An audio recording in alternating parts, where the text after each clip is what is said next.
जय माता दी। आप सभी को नवरात्रि के चौथे दिन की हार्दिक शुभकामनाएं। आज के इस वीडियो में आप सुनेंगे मां कुष्मांडा की कथा, जानेंगे पूजन मंत्र, आरती और कथा। नवरात्रि का चौथा दिन मां कुष्मांडा को समर्पित होता है। आज के दिन भक्तों को हरे रंग की वस्त्र धारण करके पूजा करनी चाहिए। आज के दिन आप पेठे की मिठाई का भोग भी मां कुष्मांडा को अर्पित कर सकते हैं। मां कुष्मांडा व्रत कथा। नवरात्रि के चतुर्थ दिन मां कुष्मांडा जी की पूजा की जाती है। यह शक्ति का चौथा स्वरूप है, जिन्हें सूर्य के समान तेजस्वी माना गया है। मां के स्वरूप की व्याख्या कुछ इस प्रकार है। देवी कुष्मांडा व उनकी 8 भुजाएं हमें कर्मयोगी जीवन अपनाकर तेज अर्जित करने की प्रेरणा देती है। उनकी मधुर मुस्कान हमारी जीवनी शक्ति का संवर्धन करते हुए हमें हंसते हुए कठिन से कठिन मार्ग पर चलकर सफलता पाने को प्रेरित करती है। भगवती दुर्गा के चौथे स्वरूप का नाम कुष्मांडा है। अपनी मंद हंसी द्वारा अंड अर्थात ब्रह्मांड को उत्पन्न करने के कारण इन्हें कुष्मांडा देवी के नाम से अभिहित किया गया है। जब सृष्टि का अस्तित्व नहीं था, चारों ओर अंधकार ही अंधकार परिव्याप्त था, तब इन्हीं देवी ने अपने ईशत हास्य से ब्रह्मांड की रचना की थी। अतः यही सृष्टि की आदि स्वरूपा आदि शक्ति है। इनकी 8 भुजाएं हैं। इनके 7 हाथों में क्रमश कमंडल, धनुष, बाण, कमल पुष्प, अमृतपूर्ण कलश, चक्र तथा गदा है। 8वें हाथ में सभी सिद्धियों और निधियों को देने वाली जपमाला है।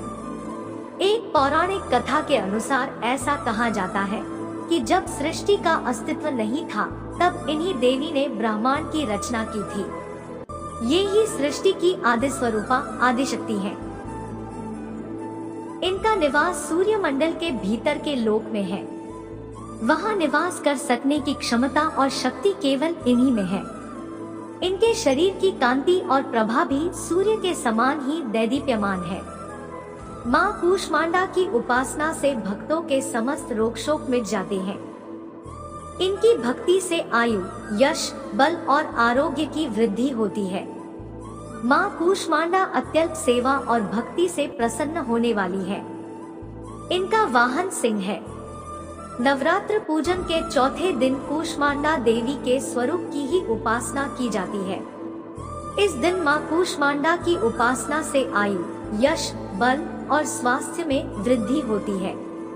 मां कुष्मांडा की कथा विस्तार पूर्वक समझने के लिए आज के दिन श्री दुर्गा सप्तशती का 5वां, 6ठा, 7वां और 8वां अध्याय पढ़ना या सुनना चाहिए। नवरात्रि के चौथे दिन भक्तों को सुबह जल्दी उठकर स्नान आदि से निवृत्त होकर साफ स्वच्छ वस्त्र धारण करके, हो सके तो हर रंग के वस्त्र धारण करके, आपको हाथ में जल या पुष्प को लेकर व्रत रखने का या पूजा करने का संकल्प लेना चाहिए। संकल्प लेने के साथ ही संकल्प जल को या पुष्प को मां के चरणों में अर्पित कर देना चाहिए। मंदिर में गंगाजल से लेकर पवित्र करे, धूप दीपक जलाए, मां को हरे रंग की चूड़ियां अर्पित करे, शादी हरी मेहंदी अर्पित करे और धूप दीपक जलाकर विधि विधान से मंत्रों का जाप करते हुए आपके मन की पूजा करनी चाहिए।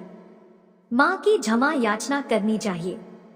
आपकी शरण में आई हूँ, इस समय दया की पात्र हूँ, आप जैसा चाहे वैसा करो। देवी परमेश्वरी आज्ञा से भूल से अथवा बुद्धि भ्रम होने के कारण मैंने जो कुछ भी कमियां अधिक कर दिया हो, वह सब क्षमा करो और प्रसन्न हो। सच्चिदानंद स्वरूपी परमेश्वरी है जगन माता कामेश्वरी, आप प्रेम पूर्वक मेरी है पूजा स्वीकार करो और मुझ पर प्रसन्न रहो। देवी सुरेश्वरी, आप गोपनीय सभी को अपने वस्तुओं की रक्षा करने वाली हो, मेरी पूजा को ग्रहण करो और आपकी कृपा से मुझे सिद्धि की प्राप्ति हो।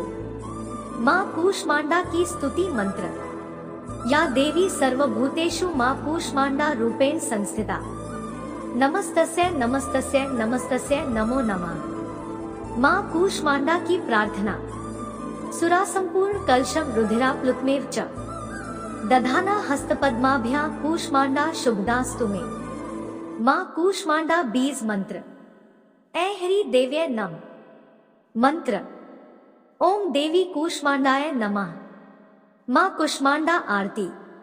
चौथा, जब नवरात्र हो कुष्मांडा को ध्याते। जिसने रचा ब्रह्मांड यह पूजन है। आदिशक्ति कहते जिन्हें, अष्टभुजी है रूप। इस शक्ति के तेज से कहीं छाव कहीं धूप। कुम्हारे की बलि करती है, तांत्रिक से स्वीकार।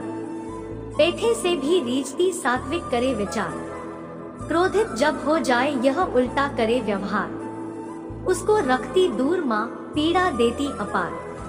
सूर्य चंद्र की रोशनी यह जग में फैलाए। शरणागत की मैं आया, तू ही राह दिखाए। नवरात्रों की माँ कृपा कर दो माँ। नवरात्रों की माँ कृपा कर दो माँ। जय माँ कुष्मांडा मैया। जय माँ कुष्मांडा मैया। जय माता दी।